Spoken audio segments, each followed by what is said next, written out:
Welcome to episode 169 of the Women of the Military podcast. This week, my guest is Jessica Trillo. She served in the Navy. She wanted to be a military linguist in the Navy, but by a turn of events related to an issue around a security clearance, she got reassigned to Aviation Admin in the middle of her bootcamp training. Surprisingly, the career field of being an aviation admin gave her opportunities to travel and to learn about how the Navy operated. She still wanted to become a linguist and eventually was able to cross-train into the career field, but she found that her time as aviation admin really helped prepare her to understand the Navy as a whole, something she wouldn't have experienced as a linguist. So even if you don't end up in the career field you want, it might be for the best. When Jessica left the military, she traveled for a year, and then when she wanted to get settled again, she found out about Sabio Coding Bootcamp, and she took their bootcamp. Sabio has been a sponsor of the podcast for over the last 6 months and continues to support the podcast, and I'm excited to share a little bit more about what it's like to go through their bootcamp courses. So if you're interested in learning more, keep listening. And thanks so much to Sabio for the ways that you support Women of the Military podcast. Women of the Military podcast would like to thank USA Girl Scouts Overseas for sponsoring this week's episode. USA Girl Scouts Overseas Virtual Troop is a great way for girls to learn new skills, meet girls from all over the world, and have fun no matter where they are or where they move. Adults can also volunteer with Girl Scouts, and it is such a great way for adults to continue to learn and meet new friends. Volunteering is easy and can be done by just giving seconds, minutes, or hours each week to help support Girl Scouts. USA Girl Scouts Overseas has many fun activities and ways to stay engaged for girls K through 12 and for their adult lifetime members. You can learn more about joining or volunteering with USA Girl Scouts Overseas by heading to their website, usagso.org. That's usagso.org. Women of the Military podcast would also like to thank Sabio Coding Bootcamp for sponsoring this week's episode. Sabio Coding Bootcamp is a top-ranked coding bootcamp that is 100% dedicated to helping smart and highly motivated individuals become exceptional software engineers. Visit their website at www.sabio.la to learn how you may be able to use your GI Bill of benefits to train at Sabio. Your tuition and monthly BAH stipend may be paid during your training period. They are also 100% committed in helping you find your first job in tech. So don't forget to head over to www.sabio.la to learn more. And now let's get started with this week's interview. Welcome to the show, Jessica. I'm excited to have you here. Well, thank you. I'm excited to be here. So let's start with, why did you decide to join the Navy?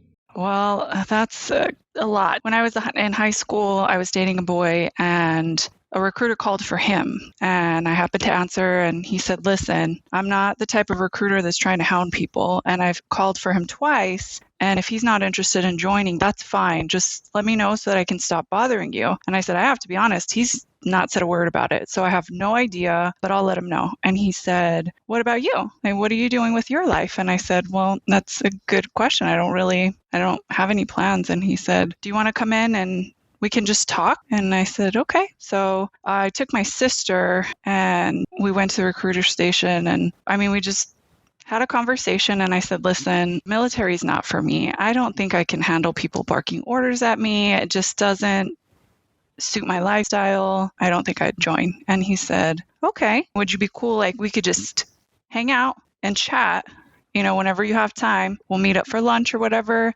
And I don't intend on trying to recruit you, but we can just talk, and you can ask me any questions since I already know you're not going to join, and I'll be as honest as I would with someone I'm just randomly talking to, and you can just hear my stories. And I was like, okay, that sounds like fun. Well, it turned into me and my sister would go to the recruiter station and just hang out with them, once a week, once every other week, whenever we were bored. Because, of course, there were always young guys there, and they all had these stories. So we were just listening to what everybody said. And so finally, I think it was a year later, I was like, okay, I think I'll join. Like, I don't have any plans. I don't know what I'm going to do with my life. And the officer that worked in the recruiter station was a pilot. And he said, we were having this conversation one day where they all said what job they would have gone for if they had known what they knew then. And he said, I think I would have been a linguist, because as a pilot, there was a time where there was this guy and he was a linguist and I would fly him places, and I don't know what he did, but I mean, it just seemed really cool. And I was like, learning a language would be really fun. That does sound like fun. So I told my sister, I think I'm going to join. I want to be a linguist. And I convinced my cousin and my best friend. So we were going to just join together, the three of us. I think the day we were going to sign up was September 12th, 2001. So once September 11th happened, my mom had a panic attack and was like, please don't go. You might end up going to war. And, panic, as a parent probably would be. And I put it off. My best friend and my cousin were out. Like, the moment that they saw that and realized the actual possibilities, they were like, I don't want to go to war. But I let a few months pass, and I kept talking to my mom, and I said, if you think that this is the only time that it would have happened, that I would have gone, like, you're in the military. It's expected that you are going to participate in some of that somewhere. But what ended up happening was I kept putting it off. And my sister, when she was going to graduate high school, she said, listen, you've been procrastinating. You've been talking about this for years. You're not going to do it. So I'm going to do it. I want to be a linguist. I'm going to join the Navy. Or she was going to sign up. And I said, okay, why don't we do the buddy system? We'll sign up together. We'll go to the same A school. It'd be great. And she said, no, absolutely not. I'm not going to have everyone thinking that I made this decision because of you, because I'm making it and I'm making it first. So I'm going by myself. I signed up about 2 months after she did. Maybe it was like a month. So we were both in the delayed entry program, and we were going to have to wait a year. And then, I don't know, maybe like 5 months passed, and I was already starting to think about the reasons why I didn't want to go. So I talked to my recruiter and I said, listen, I don't remember what my sign-on bonus was going to be. I think it was like $12,000 or something. And I said, look, if you don't send me soon, something is going to happen. I'm going to find a boy and I'm going to fall in love, or I'm going to end up, having a baby, or I don't know, starting college. Something's going to happen and I'm not going to want to go anymore. And he said, well, if you're willing to sacrifice like $4,000 of your sign-on bonus, I can get you out sooner. And I said, that's fine then. Let's do that. So I ended up leaving in October when I was supposed to leave the following year in May. So when I did basic, where they told me it was a civilian lady, and I still hold a grudge. She told me, I don't think you're going to get a clearance. I had this, I don't know, it was this really simple violation that was dropped because it was just silly. But she said, oh no, it's going to be a bigger deal than you think it is. And I don't think they'll authorize you for a clearance. So I'm going to deny you as a linguist. So I had to get a different job. I ended up going into aviation administration. I mean, it was such a big deal because that was my intention. That was why I wanted to join. So I didn't know what to do before I reclassed. I called my mom, I was crying. And my mom is more resourceful, I think, than I had given her credit for at the time, because I was trying to decide what I wanted to do. And she's like, come home. They told you that was part of the contract. If they're not going to give it to you, just come home. And I said, well, I don't know if, I already told everybody I'm already here. I don't want to go home. And then the next day, my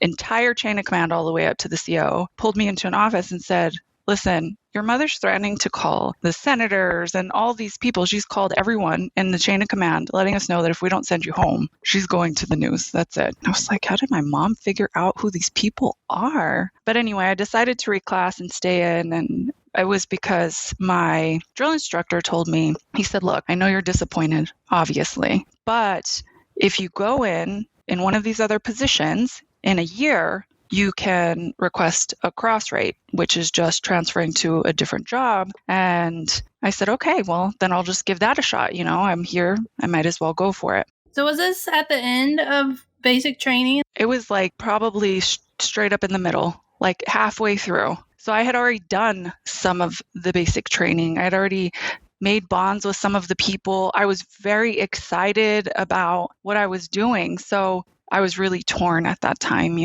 So you were like halfway through basic training, and then they're like, well, it doesn't look like you're going to get a clearance, so you need to get a new job. And you're like, what?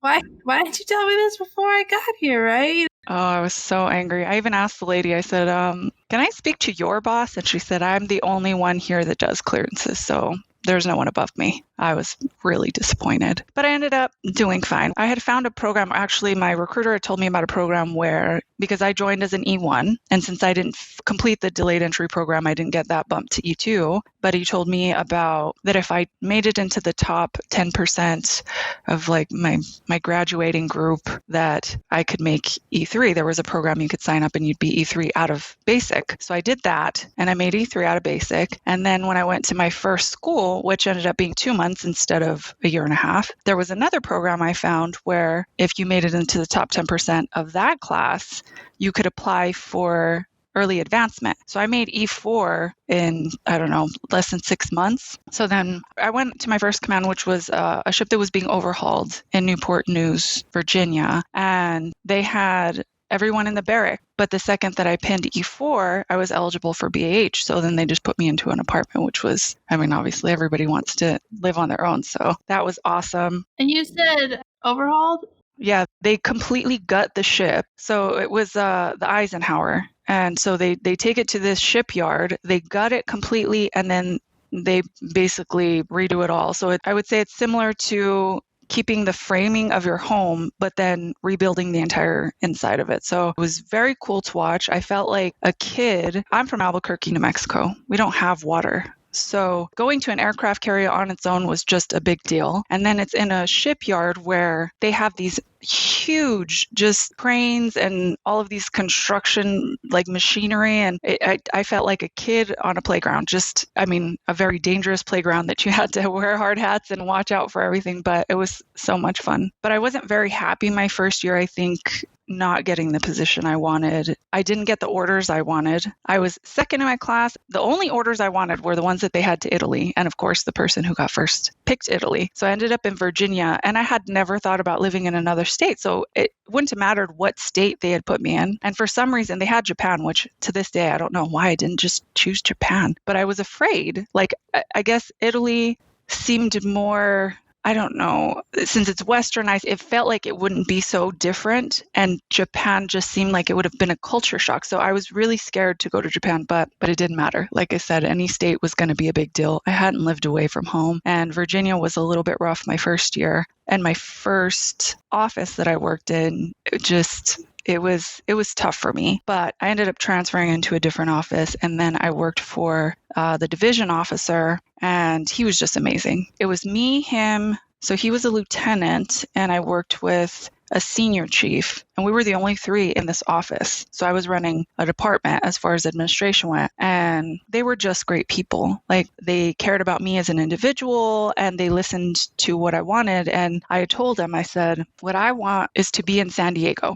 My family lived in LA. I wanted to be at least near some family. It was the only duty station I knew of where I'd be close to family. And I said, I want to be in San Diego. I do not want to be in Virginia. Like, no offense to people who love it here. I don't know anyone here. I don't feel comfortable.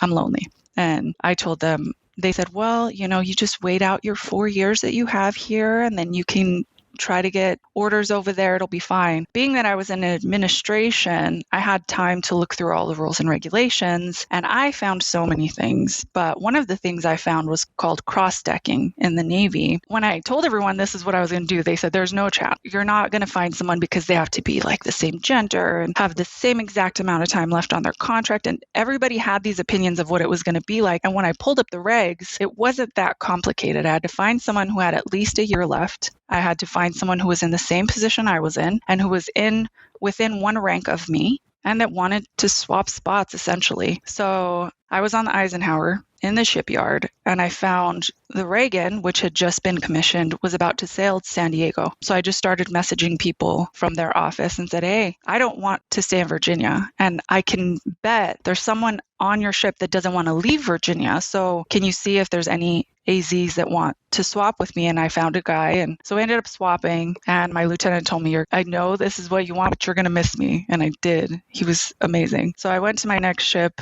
which the position I went into, I wasn't even an aviation admin anymore. They put me into weapons. So I was working in the weapons shop, and I think in our shop, I was one of 3 girls, and I was the supervisor of the shop. I mean, that in itself was a challenge. Anybody that knows people in weapons, like in the Navy, they're AOs, and they're a rowdy bunch. And taking over a shop that was obviously male dominated, it was a challenge. But after a few months of getting used to each other and dealing with a lot of pushback, I ended up making a lot of really good friends. They're fun and loyal people, and sailing around South America and not knowing anyone, every port we hit, you had to have a certain number of people that would be your buddy to go out into town. And our first stop was Rio in Brazil, and it was during Carnival, and there was a lot of crime. So we had to have groups of 9 people just to leave the ship. And I'm like, I don't even know 9 people yet,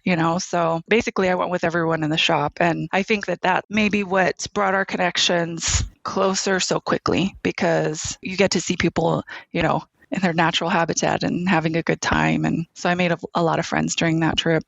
That sounds really interesting. So you got to travel all over South America? Yeah, we did Brazil, Chile, and Peru on the way over to San Diego. So it was a lot of fun. It was good times for sure. You were moving from Virginia to San Diego by the ship. So did you bring all your stuff with you, or did they put it on a train and move it across the country that way? How did all your stuff get from Virginia?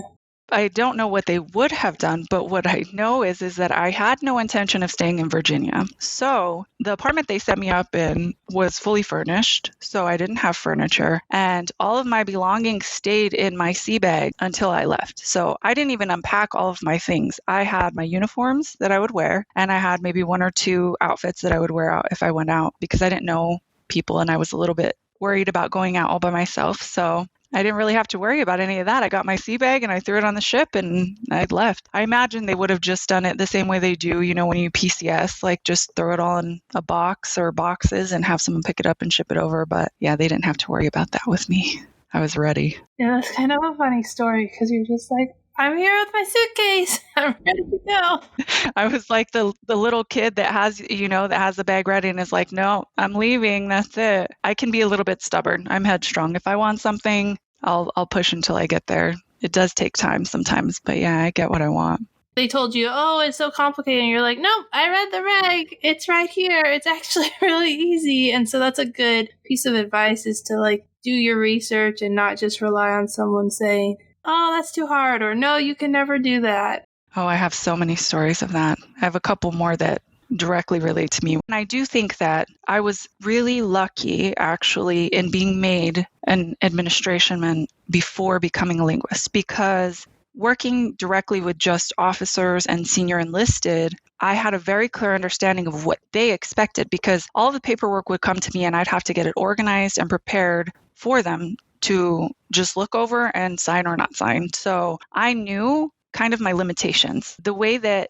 all the offices I worked in work is, if it was in black and white, they wouldn't even argue with you. Once I saw that, I was just thirsty for knowledge. I would look through the regs for fun to see what opportunities there were, because I didn't know what I could do. And I knew that even just knowing my options gave me that sense of control. So I looked up so many things and I helped everyone. Anytime, once I cross-decked, I think I cross-decked 3 other people before I even left Virginia. And they would tell people, even now, I've been out of the military for almost 20 years. I had been out for 10 years, and I had someone message me and say, hey, yeah, someone told me that you had done a package for cross-training for getting a different job, and I was wondering if you could help me. In the end, I ended up helping a lot of people get into different enlisted to officer programs and things of that nature. So I would have people still years later, people I never knew, never met, but they just would work in an office with someone who says, oh yeah, I know someone who did that or helped somebody do that. And I had on my computer, probably up until about maybe 5 or 10 years ago, all of the folders with all of the regs and all of the forms for each different program. So I could just send the whole folder and be like, here you go. Just read it over. This is what you need to fill out. These are the items that you need to put with it, and send it up your chain of command. So I think being in administration was the biggest blessing that the Navy gave me that I was not grateful for initially. Yeah, sometimes it works out that way. You get put in a situation which isn't what you wanted, but then you learn from that situation and it helps you in your future career. So Were you able to get the security clearance thing worked out, and then you said, oh, I got it fixed, now I'm going to cross-train over to linguistics? When we got into San Diego and I was in weapons, we had to have at minimum a secret clearance in the shop that I was in. So I had to put in for that anyway. Well, once you have a secret clearance, it's not much more effort to move into top secret. So I went from weapons to a different shop on the ship, in the same ship, but it was in Aviation Admin. And I still had to stick with a secret. I was the person that was in charge of the clearance program for that department. So I learned how to, all the paperwork that you have to send again. So it was just another way of setting me up to know what the possibilities were. So when I found out that going from secret to top secret wasn't going to be that complicated, it was going to take time. So I put in to get a top secret clearance. The reasoning that I had for it was that I wanted to be a linguist and I had to have a top secret to be a linguist. And I had to have at least, goodness, it's been 20 years. So if I forget all the terminology, forgive me. You had to have some form of approval. Like it was a pre-approval saying, we've looked over the basics and we don't see a reason as to why you wouldn't get a top secret clearance. So I don't think it was actually an interim clearance, but it was more just that approval. So I needed that before I could even apply to be a linguist. Again, I was in a great office. I had another Divo that was he was so supportive. I still talk to this man. And I've been out of the military for 20 years. I was only in for like 3 years when I met him. So we've known each other almost 30 years and I have yet to lose contact with him. He was just the best person I ever worked for. But I told him I want to be a linguist. And he said, are you sure that's what you want? And I said, yes. And he said, okay, well, just give me the paperwork. You know how it works and we'll send it on up. So once I got the approval, that got a green flag for the clearance paperwork, I filled out everything for the cross-rating paperwork and sent that up. We then deployed, and in the middle of deployment, they were like, okay, cool, we're going to give you this cross rate, so you're going to need to fly back to go to the language school. So I did half of my deployment, and then I flew back to California to go to DLI, which that was just an experience in itself. I mean, for me, deployment was a blast. I did so many just amazing, fun, cool things because, again, I'm never going to grow up. I'm a huge kid. I want to know what everyone is doing. I want to know, is there anything that I can be doing? So on deployment, when people were, moping because they had to leave behind their girlfriends or their family or even, just any of it, just being away from home, I was like, guys, being sad is not going to change the fact that we're going to be out here. So let's do something, So I would go around and talk to everyone, and I got to rappel with the EODs on the ship, and, in weapons, I got to shoot every weapon that we had, which was fun. And I found out that you could request to take a flight on different aircraft. And if you got approved, then you got approved. So it was like roll of the dice. But I sent up for a helo ride and they gave me that. I think when I went to E5, they gave it to me. But so I flew around in the middle of the ocean on a helicopter. I mean, there was just so many fun things that I did. And then from there, I went to the language school, which I love DLI. That place was so much fun to me. If that could be my job forever, just to learn languages at DLI, I would love that. The way that they teach you language, if you put effort and you're humble enough to know that you need help, you'll learn the language. And when I applied for the school, I thought, of course, being naive, I was going to have a say in what language I got, which it's like anything else in the military. You give them, whatever, your top 5, and then you get the 7th one. So when I got there, they said, well, what language are you hoping to get? And I said, I want Chinese. And they said, oh, yeah, we just filled a class for Chinese linguists, so that's not going to happen. And I said, oh, well, then I guess I'll take Spanish because I'm Hispanic and I should speak Spanish fluently, and I don't. So it's only 6 months anyway. I'll take that class. And they said, yeah, your DLPT score. No, it is a D-Lab because it's ASVAB to get in. Yes. So the D-Lab is a language aptitude test that they give you just to see how capable they think you are of picking up certain levels of languages. So my level was too high for Spanish and they weren't going to let me do Spanish. So I said, okay, fine, whatever. And they said, how about Arabic? And I said, no, I don't want to do Arabic. It doesn't sound appealing to me. No, thank you. So then they said, cool, you're starting Farsi tomorrow. And I'm like, what is Farsi? Where do they even speak that? I was very ignorant to geography and culture. And apparently back then I thought the Middle East was a continent or a country of itself. I don't know where my brain was at. Forgive me, I was young. But it was still, again, the best thing ever. I loved learning Farsi. They have sounds that are similar enough to Spanish that, it was just a blast. Like, I didn't feel a huge struggle with learning it. I was excited. The teachers were fun. It was intense for sure, but definitely a blast. So I showed up to the language schools in E5, left there. My first time up for E6, I made E6 at my next command. And the language school was interesting because most people going there are newbies. Like, they came from basic to the school. So I couldn't even interact with half of the people there because I wasn't supposed to fraternize with the teachers or the staff. I couldn't fraternize with people who hadn't deployed yet. So I had like maybe 4 people I could even talk to at the whole command. So that was a lot of fun. But I had big Navy experience, and they didn't have that. And even getting to my first command as a linguist, because linguists have a job that requires a top secret clearance and everything is need to know, you can't really tell people what you're doing anyway. So the stories I would hear from people who were careerists as a linguist that joined as linguists and then went to their commands, they didn't really get to deploy. And when they did, their deployments were nothing like what I experienced. And they were kept in the skiff and nobody knew who they were. And they were flown different places, so they didn't really make connections. And it was a different experience completely. So when I got to the command, a lot of these people, they weren't familiar with the way the Navy as an organization worked. And so it was similar, like how I was saying, when I went there, because I was E6, I was no longer really going to be doing the work. I started managing people. I did the work a little bit for a little while, but then, I just started managing different work centers. And so it wasn't as exciting to me as a school. But then I found that in managing people, I took on being a career counselor as well. So I was doing her evaluation and she said, so I'm going to get out. And she was the best linguist that I had, just like motivated and organized. And she was great. She said, I want to get out. I have a year left. And I said, is there anything that we can do to change that? Like, what is it that you want to get out for? And she said, well, I don't want to be a linguist. I want to go into the medical field. And I've expressed that to the command, and they've said that we are undermanned as linguists and that they wouldn't let me change my job to go into the medical field. And I said, so why don't you apply for an enlisted to officer program where you go into the medical field there? I feel like that might benefit you more anyway. I showed her all of the things that I had, and she said, wow, I wish I would have known that before. I would have applied for it then, but now I only have a year left. And I don't want to find out 3 months before that maybe I had it. She would have had to have reenlisted by then. And she said, I don't want to reenlist or even extend in hopes of getting into a program that I may not get into. I've already been accepted into this university program. I'm just going to do that. So I started career counseling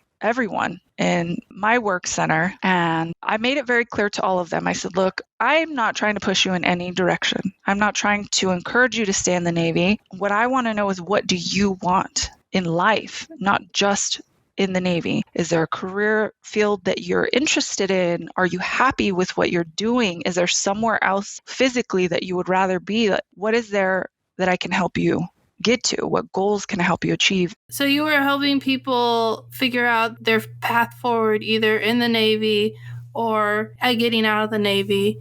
And it's also interesting because you said that you thought that you would love being a linguist, and then when you got into the job, you're like, I kind of liked my old job. I guess it really all did work out the way that it was meant to.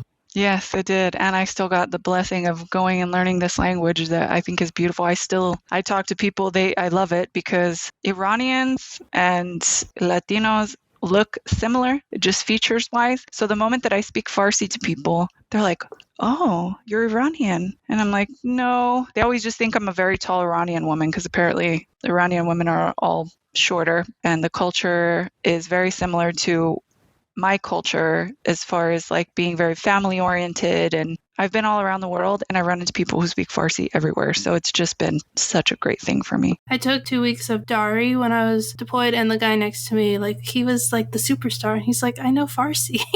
It's so similar. Like, most of the words are the same. And so it was really interesting to like talk to him and learn about the differences and the similarities between Dari and Farsi.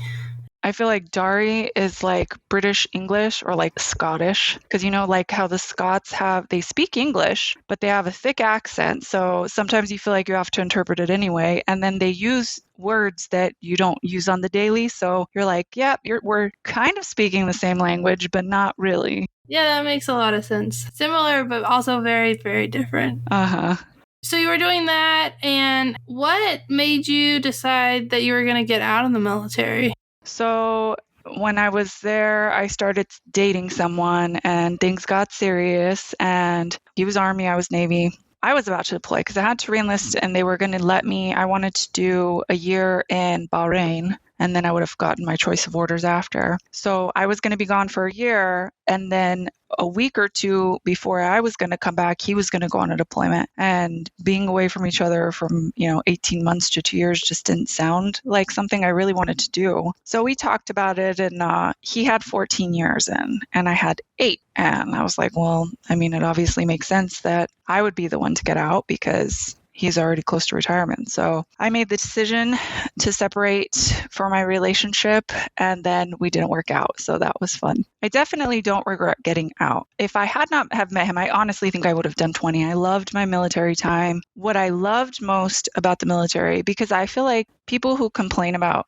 just the regular junk that you have to deal with don't understand that, or don't really acknowledge the fact that you're going to have to deal with those things or something different as a civilian. Like, there are downsides to either side. So, there are different circumstances. I'm sure there are extreme cases where, yes, the military is like, obviously, if you do not ever want to go to war or don't want to have the possibility of that, then sure, you probably should not join the military, because regardless of your job, there's a possibility you're going to be put in a combat zone. So don't do it. But besides that, if it's like how I was saying when I was young, if it's taking orders or whatever these ideas that you have, there are equivalents on the civilian side regardless. There are a lot of differences, and the Navy had so many benefits. But what I loved most was that it was the first time I had worked somewhere where I could move around, change my job, advance, change my location, and all of it still was going toward a retirement. Like, that to me was just so interesting. I loved it. And then, like I said, knowing that to them, black and white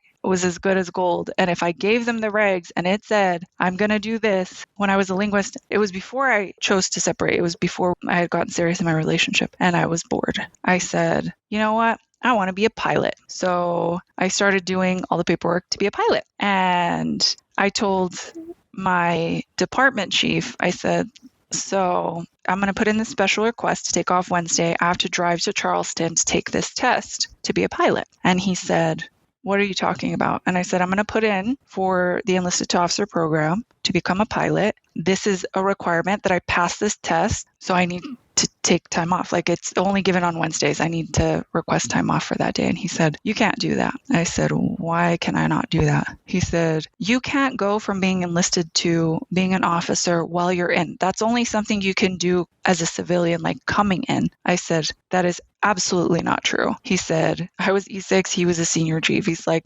no, it is true. I said, no, as a matter of fact, I have the regulations. I can bring them over if you'd like. And he said, oh, I would love that. So I said, okay. So I brought him the regs, and as he read it, I just loved watching his face go from thinking that he was right to realizing how wrong he truly was. Because when we were arguing, I'm like, it's called enlisted to officer program. Why would you imagine that would be for civilians? It's for enlisted people. And what really irked me about that was I thought to myself, how many people have you discouraged from doing something that would have maybe retained them so that you could just say that you're right, or because you have rank? And that was something that I struggled with, I think, in the linguist community, because a lot of those senior chiefs, a lot of those master chiefs had never been anywhere other than being a linguist, and it is not the same. And they didn't get to interact with other rates or jobs. They were a little bit more closed-minded, and I had to fight for everything. But once people started hearing that I would do things like that, everybody would come to me and tell me, well, I want to do this,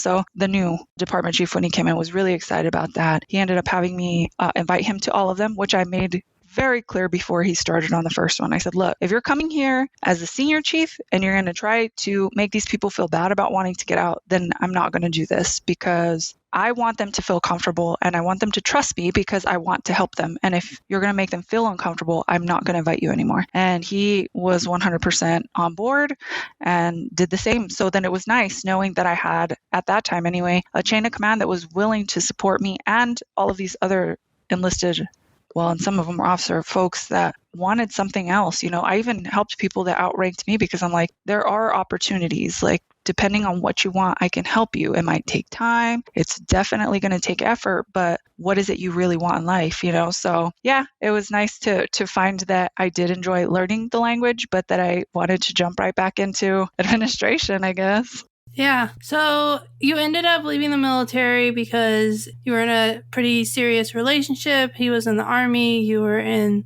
the Navy, and that never is a good thing. And you said the relationship ended up not working out. What was the transition to getting out of the military like? Well, because he was still in. So when I got out, he was at Fort Bragg. So I just went and was living in Fort Bragg. I think we were there for a few months, maybe like 6 to 8 months before he had to PCS. And we PCSed to, there's a base out here in San Antonio, a smaller one, because he was also in the language community. So he got stationed there. We moved out to Texas. And because of all that moving, finding an actual career wasn't happening.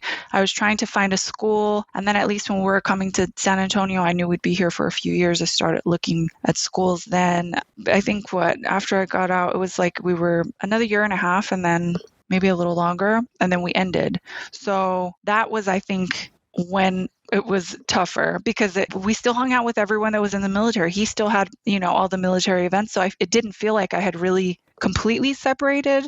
And then, I didn't have to worry. He knew that I couldn't find a really good job while moving around. So I felt like he didn't hold that against me, which was great. So I didn't have all the pressures that people typically have when they separate, but I did when we ended. And that was when the reality hit me. And I'm like, what am I doing? Like, what do I want to do with my life? Because everyone kept telling me, you could go back to being a linguist and you can make good money, but I didn't really enjoy being a linguist. So I started trying to find jobs that I would fit into, but I didn't know how to market myself. And honestly, if I had, I probably would have done really well, but I didn't feel confident in setting up a resume for different positions because I couldn't figure out how to align with what I learned in the military with a civilian position. And so I ended up finding a job, my first real job, career style job. It was just an admin assistant in a front office. And 3 days into that job, the COO came in and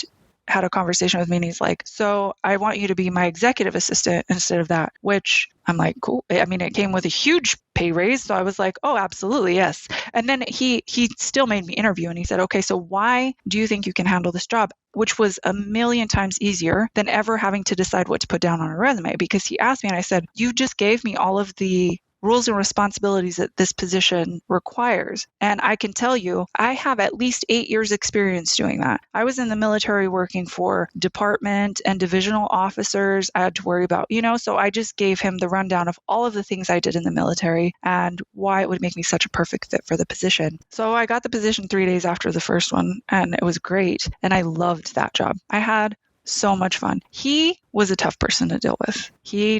Which again, I feel like the Navy prepared me for, because my first office, the master chief I worked for there, who retired maybe 7 or 8 months after I got stationed there, he was just a horrible person. He was miserable. He just was unhappy and he was ready to retire and he just rubbed me the wrong way. We did not get along. I was not happy with him. So this guy was similar-ish. He wasn't as bad, but he just was a difficult personality type. And I was prepared. I didn't have a problem with that. I'm like, that's fine. You can yell and get angry about things and I'm not going to take it personal. That's your personality. It's fine. And he had very high expectations. But the upside to that was that nobody else really wanted to deal with him. So everybody helped me in my job. I didn't have any worries. And I mean, he would throw things at me that I would never have expected to do, like, acquiring a business, opening new labs. So I would be in charge of all this project management, getting everything done. And I loved it. It was great. But sadly, they ended up having to close. And